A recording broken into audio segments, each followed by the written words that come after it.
Hello and welcome to The Last Tape. I am Aaron Boyd, and today I am joined by Patrick Metter and Shad Sparks as we speak on nightmares and daydreams. I think this will make for fun and relatable content.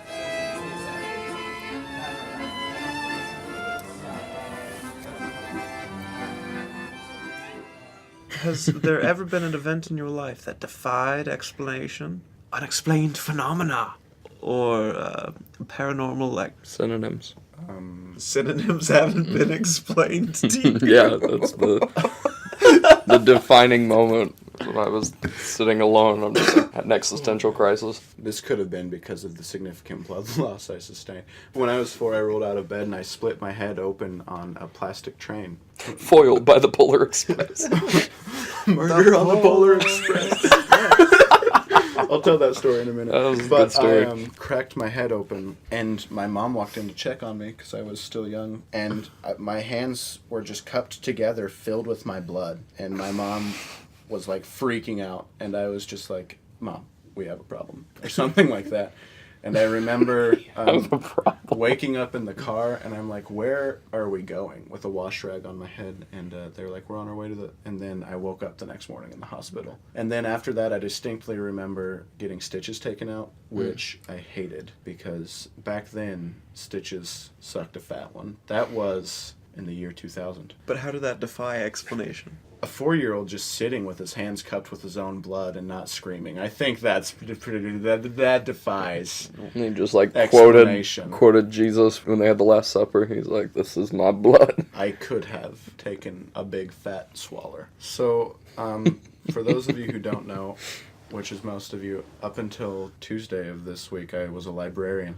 And we had a patron come in asking for the murder on the Orient Express, but instead of saying Orient, they accidentally said Polar. And so they were like, "I'd like to reserve murder on the Polar Express." And I was immediately terrified because I love the Polar Express. It's such a great movie. It's like on my must-watch list every Christmas. And so I was like, why would they make that movie? And one of the sweetest ladies that I work with, so quiet, she was just like, "It's all about the sequels." And it was the greatest story ever told.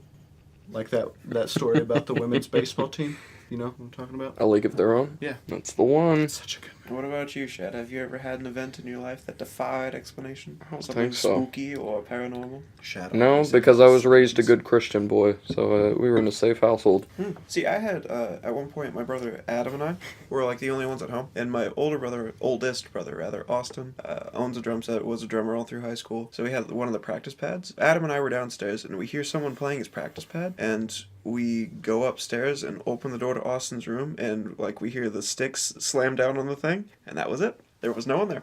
Nice. It was me. It was someone playing a practice Before we pad. even met, snuck in his Okay. house, and I pitter-pattered around, I do have a tippity-tapped. story like that. Yeah, It's because your also house was about haunted. When I was 4, you've heard it before. I would go into my parents' room at night and be like, "Mom, Dad, there's a man in my closet." And they'd be like, Everything a parent wants to hear. "You're crazy. Go to sleep."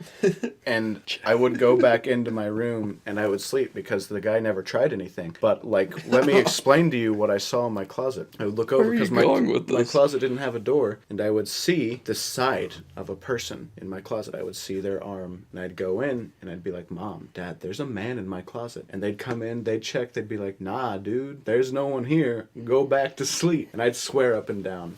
And so one day my dad was like, "We need a bigger house." So he completely took out that half of the house to build onto it. And what do they find under my closet but a tombstone? Oh, man. Yeah. Nice. And then they were like, "Holy freaking crap, there was a man in his closet." And I was like, "Booyah, mother truckers." And ever since we found the Will tombstone... allow you to fillet me. and ever since... we kept the tombstone, by the way. We shouldn't have.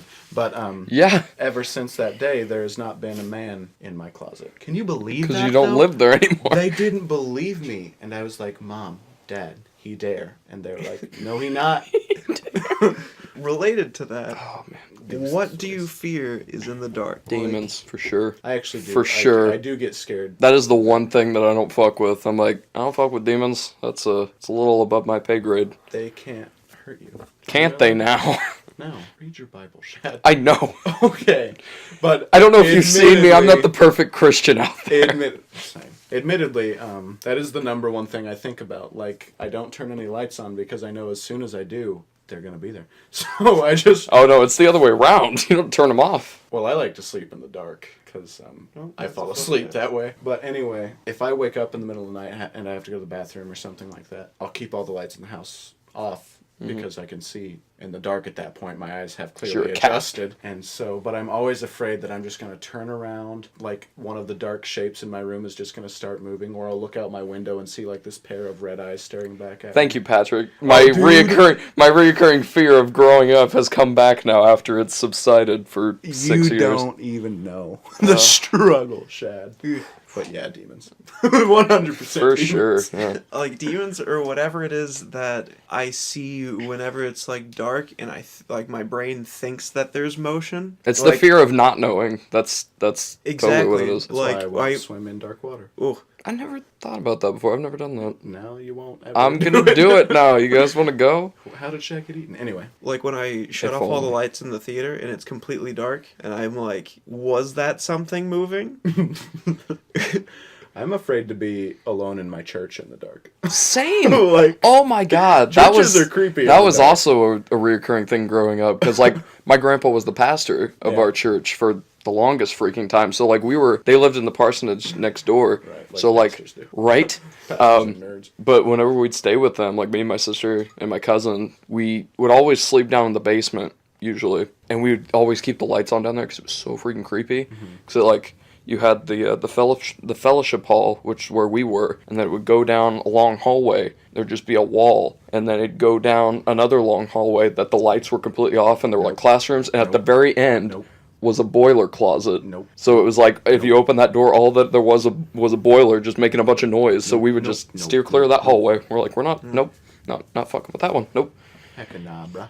By the way, last Tuesday, because I spent like the first 2 days of the week alone in my fraternity house, like, I was the only one in the building and it was awesome. That creeps me out in the daytime too. Well, just being the only one Being the only person in a big building, big old or just building? in any building. But it was weird because I left the lights in the kitchen on and the door open, and Tuesday morning I go towards the kitchen and the door is closed and the lights are off, and I was like, And then you just That's why it worries dance your way out backwards. You're like, nope. nope. I'm just like, someone else was in here. Yeah. No, it was the house mom. She came and just Oh. took all the leftovers out of the fridge. Oh, right on. But it was spooky for like a half Like- hour. Oh, A half hour. Well, like I left. I went away from the kitchen and just hung out for a bit, and I was like, okay, what could that be? And I was like, it was probably Carol. probably. 2 stories. First, being alone in any building terrifies me, especially when the sun goes down. Like, no joke, one time, my parents, I don't even know what they were doing, but they were not home. I was home alone. This was not long ago. This was about 5 years ago, I think. And something just out of nowhere, like my heart started racing, and I just got terrified. And I was like, Oh man, panic attacks. Those are bad. so I called my parents and I was like, "Are you almost home? I'm really scared right now." And they're like, "What's going on?" And I was like, "I don't know. I'm just really scared." And they're like, "We'll be there in a minute, dude. Calm down." And so I felt bad about that. But here's another thing: sleep paralysis. Have you ever Never had experienced that, but I know that you guys have. I don't need you to get in my face like that when you do. You're talking about that. Have you ever had? Oh yeah, he's had a sleep bunch of stories. paralysis, and you open your eyes, and whatever is haunting your dreams is in your bedroom. Oh fuck! I don't want to hear that. Oh, buddy. Oh my god. Patrick, this was a string of a week where this happened almost every night. I'm so sorry. Where I would wake up in the middle of the night at like 2 a.m. And I would see something like a black hand like open my door a little bit, and it would come in and it would sit on my. It was like a thing that would sit on my chest, and like I could feel it like squeezing my chest, Oh, buddy. and it was like I don't like like it. willing my muscles to work, but they wouldn't, No. and like No. like screaming with no sound coming out. And Does then- that happen to you too? Yeah, and then like it would always end with like it going into my chest, and then I would wake up. Like I would. Oh And then you're like, I'm ready to That's start not my day. no. Let me tell you, I currently live with my grandparents, as you both know. This is to the listeners. They are either 70 or close to 70. And so, for those of you who haven't experienced sleep paralysis, it is of the devil because literally. your It mind is awake, but your body is not. And so, you cannot will it to do anything. And so, there's a good, solid amount of time where you are dealing with your nightmares, but you are seeing them, at least in my experience, in real time, which is absolutely mortifying and will cause me not to go back to sleep for the rest of the night. Yeah, I was gonna say I'm not gonna sleep. I shouldn't have watched Veronica before this. It wasn't a scary movie, but now that we're talking about all this, I'm just like, ah. The worst part is when you try to scream for help, you can't because you can't will your body to do anything. So you literally just lay in bed and moan while no one can hear you. It is absolutely terrifying. I just don't like the spooky man coming and sitting on my chest. In every way. Oh, man. It was just your dad coming back, and you wouldn't accept him. If I were in Aaron's shoes and that were my dad's preferred method of return, I wouldn't have accepted it. I think the only thing like that's close to, I guess, to that is like I had a dream once, and it was relatively close to after I watched Passion of the Christ for the first time. Mm-hmm. And like, you know how the devil looks in that, where he's like bald head and all that. I had a dream. It was like sophomore year or something, but I had a dream that like all of the junior high football team, when I was on it, the last time I played football, oh god. I didn't even know you played football. Oh yeah, I played up until 8th grade, and then I became an artist.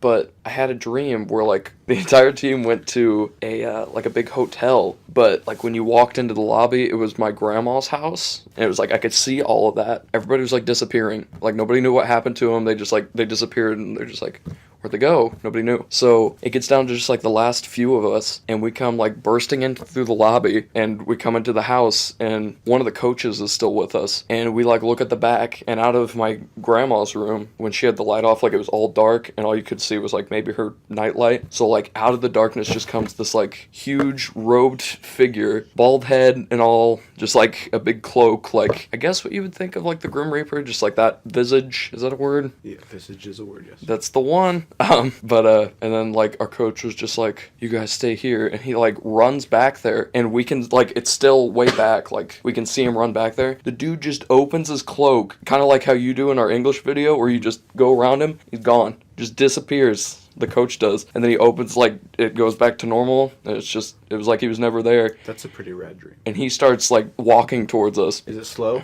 I mean, like I said, it's the closest I feel to sleep paralysis. Like I didn't move, and like he got like right up in front of me, and he opens up his cloak or whatever, and in my dream I like flailed my arms to like push him away, but I woke up and I see my arms actually out in front of me, so I thought the dream was real. Mm-hmm. And my sister, my parents know this, where I just like got up in the middle of the night, ran to my parents' room like screaming at the top of my lungs, just like banging on the door, and they finally opened the door because they were getting ready in the morning. And I just like, I run in there and I just like drop on the bed, and they're like holding me, and I was like, that was spooky.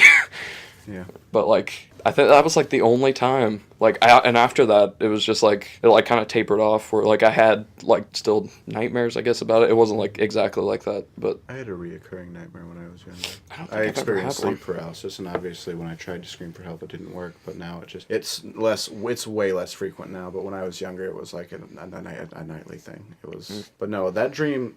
Sorry to say it, but that just sounds really cool. I mean, yeah.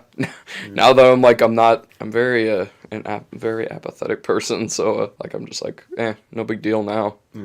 I'll tell you this story about me. Back then I was like, my parents' room screaming.